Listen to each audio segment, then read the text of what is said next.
যখনই বিপদে পড়ে যাবেন আপনি আল্লাহ তাআলার খাস একটি নাম ধরে সাহায্য চাইবেন, বিদ্যুতের গতিতে আপনি সাহায্য পেয়ে যাবেন, আপনার বিপদ মুহূর্তের মাঝে দূর হয়ে যাবে। ব্যবসা বাণিজ্য লস, সার কাছে শুধুমাত্র শত্রু আর শত্রু বিপদে আপনাকে গ্রাস করে রেখেছে, কোনো কাজেই যেন সফলতা নাই, যেটাতে হাত দেন সেটাতেই লস, কোনো কিছুতে আপনার সাফল্য নাই, সন্তান কথা শোনে না, স্ত্রী কথা শোনে না, পরিবার পরিজন নষ্ট হয়ে গিয়েছে, কিভাবে আপনি বাঁচবেন?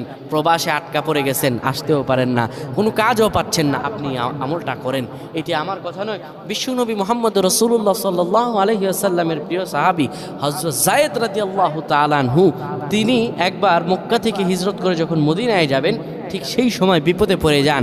ওনাকে একটি লোক বিপদে আটকে ফেলে এবং ওনাকে হত্যা করার চেষ্টা করে। তখন তিনি আল্লাহ তাআলার এই খাস নামটি ধরে সাহায্য চেয়েছিলেন, আল্লাহ তাআলা তাকে বিপদ থেকে মুক্ত করেছেন। সুবহানাল্লাহ। সেই দোয়াটা কি? তিনি যখন বিপদে পড়ে যান তিনি বলেন, আগিসনি ইয়া রহমান,